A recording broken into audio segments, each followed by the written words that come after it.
एक दफा का जिक्र है। एक नर्म ओ नाजुक चांदनी से रोशन जंगल में एक प्यारी सी नन्ही खारपुश्त रहती थी जिसका नाम लूना था। लूना कोई आम खारपुश्त नहीं थी। उसके जिम्मे एक जादुई काम था। वह सितारों को आसमान में उनकी चमकती हुई जगहें तलाश करने में मदद देती थी। अपने नरम चमकदार कांटों और मेहरबान झिलमिलाती आंखों के साथ वो अंधेरे में रोशनी ले आती थी और सितारों को उनके रात के घरों तक पहुंचाती थी। एक पुरसुकून शाम, जब पहले सितारे जगमगाते हुए जागने लगे, तो लूना अपने रात के सफर पर रवाना हुई।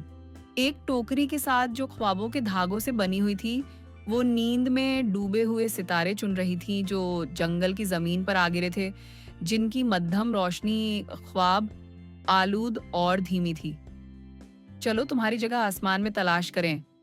लूना ने अपने नरम लोरी जैसे लहजे में सरगोशी की और हर सितारे को मोहब्बत से थपथपाया।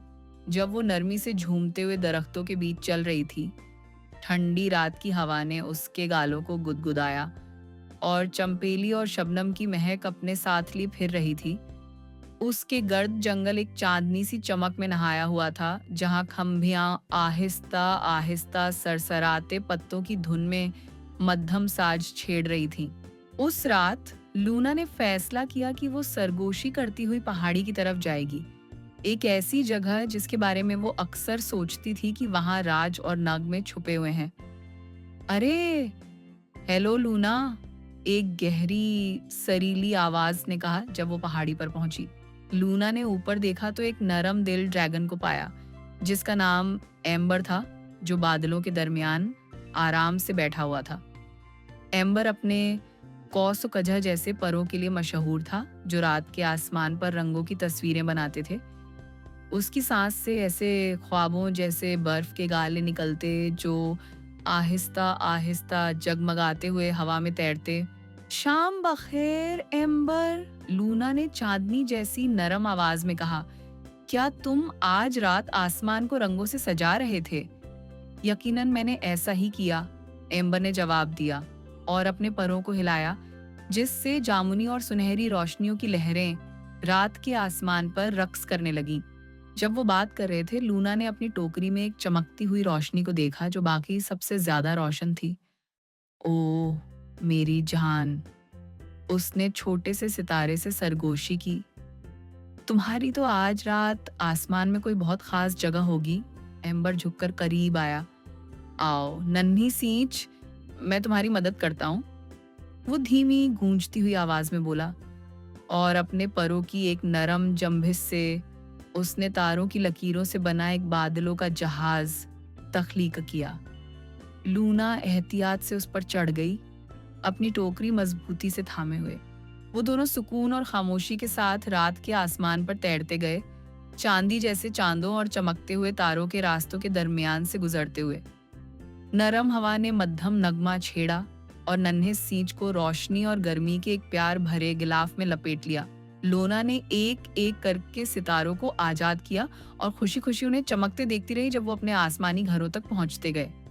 आखिरकार सिर्फ एक रोशन तरीन सितारा बाकी रह गया। लोना ने उसे निहायत एहतियात से थामा और अपनी नन्ही नन्ही थपकियों में उसकी धड़कन को महसूस किया। ये है तुम्हारी खास जगह, एम्बर ने सरगोशी की जब वह सितारे को ऊपर उठा रहा था। नरमी से एक सांस लेते हुए सितारा झिलमिलाता हुआ झुरमटे सितारगान के दरमियान उड़ने लगा, घूमता रहा और खुशी से चमकता रहा। अब जबकि उसकी टोकरी खाली हो चुकी थी, लूना ने नीचे ख्वाबनाक जंगल की तरफ देखा। उसके दिल में नरमी से भरपूर एक इत्मीनान का एहसास उभरा, जैसे कोई रुई का गाला हवा में तैरता जा रहा हो।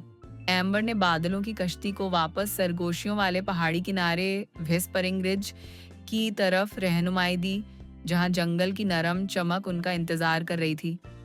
शुक्रिया एम्बर, लूना ने कहा। उसकी आंखें नींद से बोझिल मगर रोशन थीं। शब बखैर, लूना एम्बर ने जमाही लेते हुए कहा और अपने बादलों के घोंसले में लिपट गया। लूना खुशी खुशी अपने आरामदेह छोटे से बिल की तरफ वापस चली। उसके कदम नरम काई पर आहिस्ता आहिस्ता पड़ रहे थे। वो अपनी नन्ही सी लकड़ियों और पत्तों की बनी हुई नरम सी गोदी में सिमट कर लेट गई। उसका सर रुई जैसे नरम गालों वाले गिनती के तकिए पर था। जैसे ही लूना ने आंखें बंद की, जंगल ने एक हल्की सी लोरी गुनगुनानी शुरू की और सितारे ऊपर आसमान में ऐसे चमकने लगे जैसे ख्वाबों के नन्हे मुहाफिज हों। मेरे चैनल को सब्सक्राइब करें और हमारी आने वाली कहानियों के लिए हमसे जुड़े रहें। बेल आइकॉन को दबाएं ताकि आपको मेरी आने वाली कहानियों की सूचना मिलती रहे।